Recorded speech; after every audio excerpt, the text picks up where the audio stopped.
Aula da etapa 6, em que nós tratamos as situações especiais.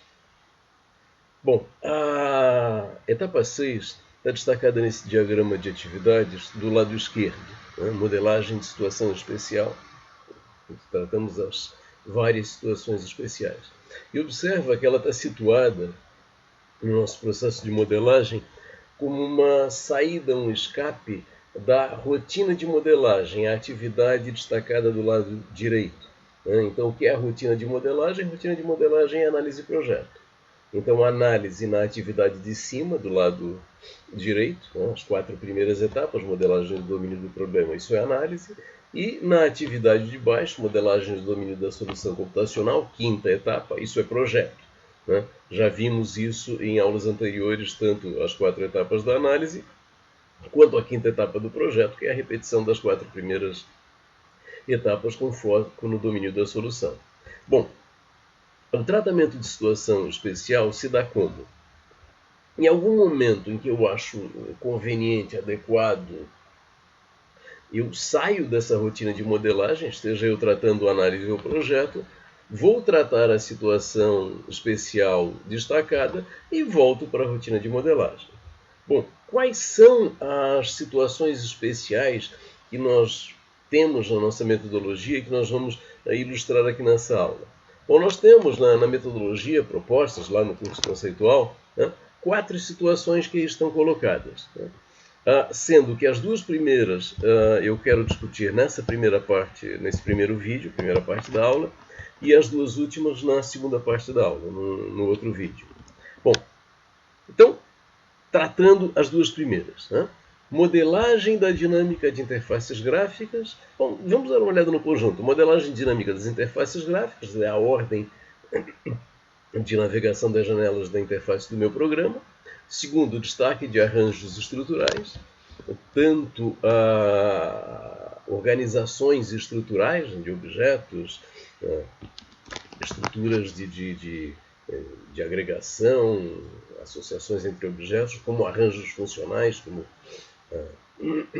padrões de projeto, coisas assim. Terceiro, detalhes da implementação, com o diagrama de instalação, o deployment diagram, como é a implementação, os elementos da implementação do meu programa. E, finalmente, o destaque 4, restrições temporais. Bom, os 2 últimos eu vou deixar para discutir na segunda parte do vídeo, e eu quero me ater aos 2 primeiros. Muito bem. Modelagem da dinâmica de interfaces gráficas no nosso exemplo específico, o Pentago. O que é esse destaque de modelagem dinâmica de interfaces? Bom, é a navegação nas várias janelas, telas do meu programa. Bom, o nosso jogo Pentago, basicamente, ele tem uma única tela. Ele só sai daquela tela para perguntar o nome do jogador, para perguntar o IP do servidor onde ele tem que se conectar, e fora isso ele fica o tempo todo na mesma tela. Então, moral da história, nesse nosso programa específico, faria sentido eu produzir um destaque de navegação nas várias telas, janelas do meu programa? Claro que não. O programa não tem uma quantidade de telas para justificar esse tipo de destaque. Quer dizer, basicamente tem uma só e fica o tempo todo nela. Muito bem. Então, iniciou aqui dizendo que, olha, nessa nossa situação real, nós não temos justificativa para fazer o primeiro destaque. Se tivéssemos, como ele seria feito, então só dando um toque naquilo que já está lá dito na aula do curso conceitual, nós produziríamos um diagrama de máquina de estados, onde cada estado corresponderia a uma tela em exibição, a uma janela aberta, e a ordem de navegação entre essas janelas. Bom, não temos aqui nesse programa uma situação que nos justifique produzir algo assim. Então, saltaremos essa possibilidade de destaque. Segunda possibilidade, destaque de arranjos estruturais. Bom, destaque de arranjos estruturais é o quê? Bom, como é a organização dos nossos elementos estruturais, das nossas classes, dos nossos objetos. E, eventualmente, também arranjos funcionais, que servem principalmente para destaque de padrões de projeto. Tá? Muito bem, então vamos olhar isso no nosso diagrama de classes, da nossa modelagem, e vamos ver o que nós poderíamos fazer de destaques de arranjos estruturais. O destaque de arranjos estruturais, ele serve para quê? Ele serve para destacar hierarquias de agregação, né, como estão organizadas as hierarquias de agregação de objetos, que faríamos isso com um diagrama de estrutura composta, como estão associados objetos, né, que faríamos com um diagrama de objetos, ou eventualmente destaques de arranjos funcionais, como eu já disse antes, principalmente isso é útil para destaque de padrões de projeto que não ficam claros no diagrama de classes, usaríamos o diagrama de estrutura composta para isso, né, com as colaborações. Bom, olhando o nosso exemplo, o pentágono, e pensando em arranjos estruturais, olhando para a modelagem estrutural, está o diagrama de classes do domínio do problema, o que nós vemos? Bom, primeiro vamos de trás para frente, vamos olhar a interface gráfica.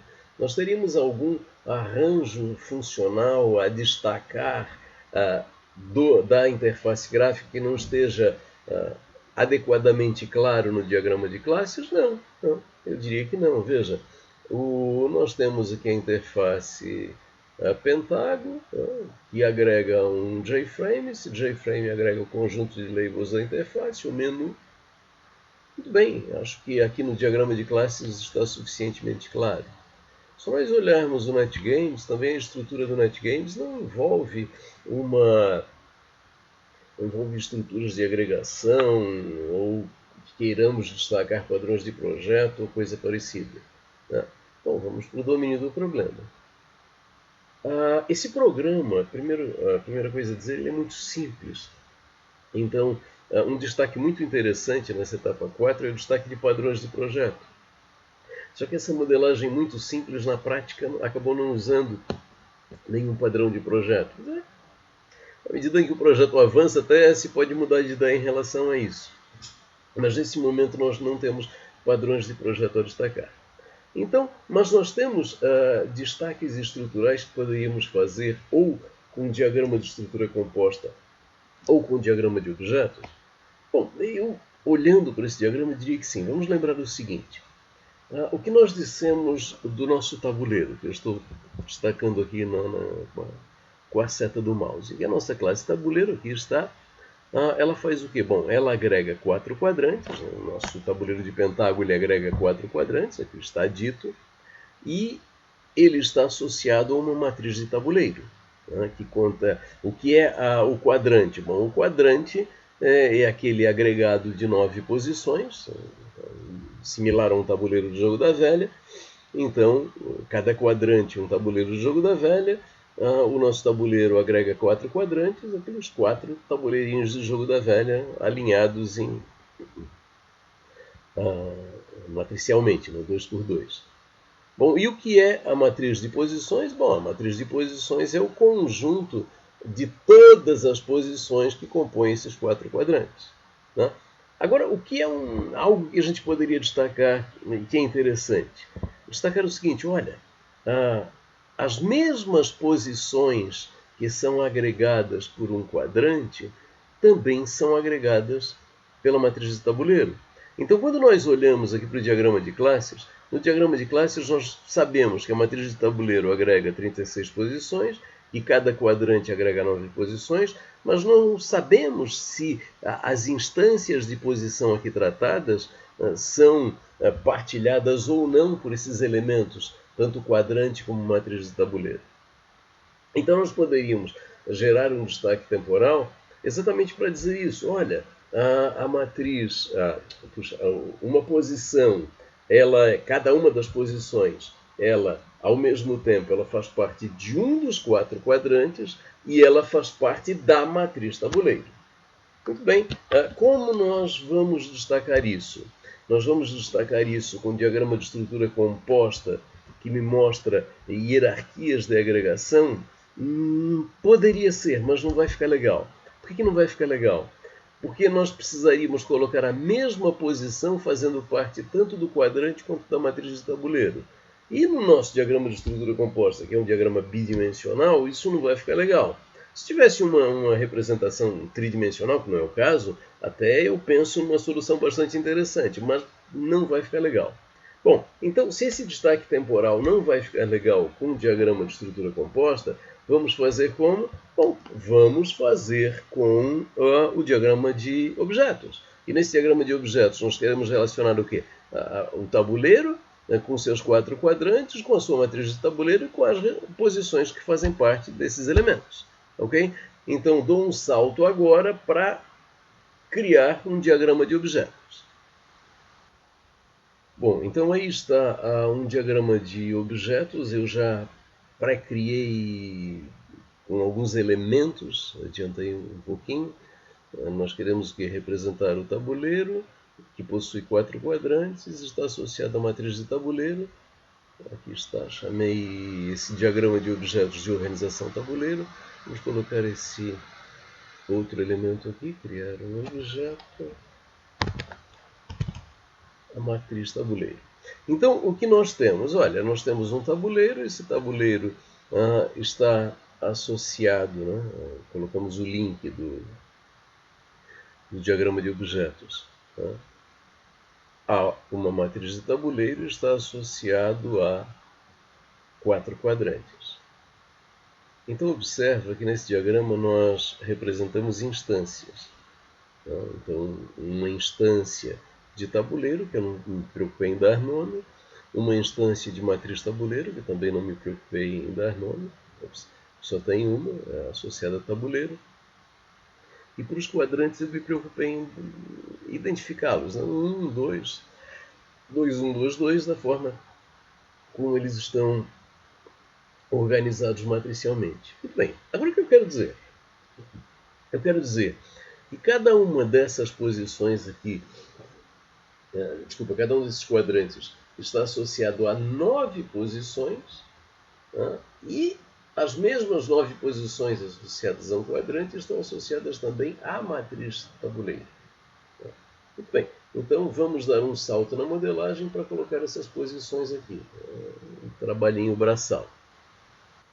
Bom, então aqui eu já dei um grande salto, criei as 9 posições. Eu fiz uma alteração, inclusive, eu tirei os nomes aqui dos objetos quadrante. Basicamente os 4 estão associados ao tabuleiro, o tabuleiro sabe como identificá-los. Por que eu tirei o nome aqui dos quadrantes?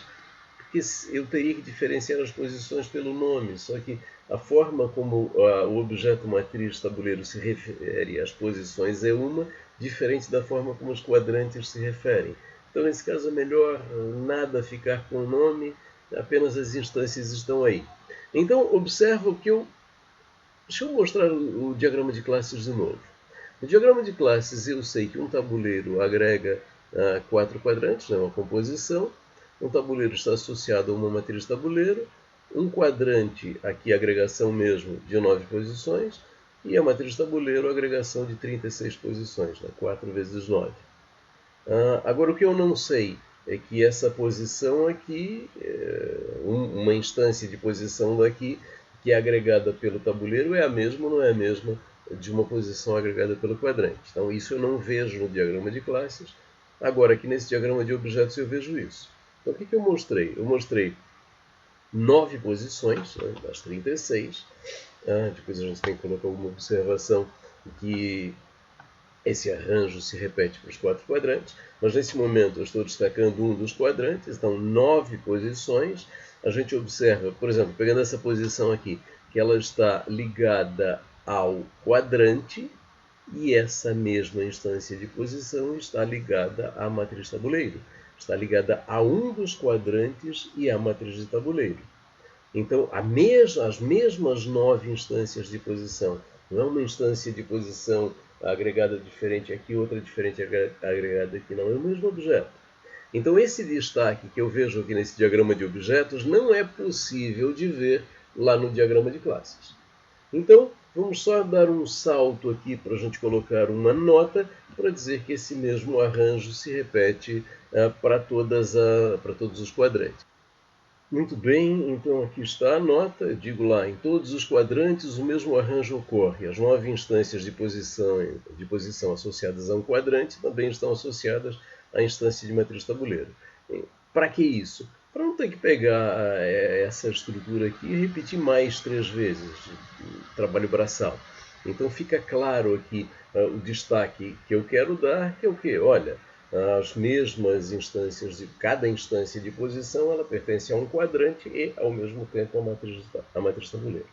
Muito bem, destaque, repito, de algo que eu não consigo ver adequadamente no diagrama de classes e feito um destaque estrutural para dizer isso.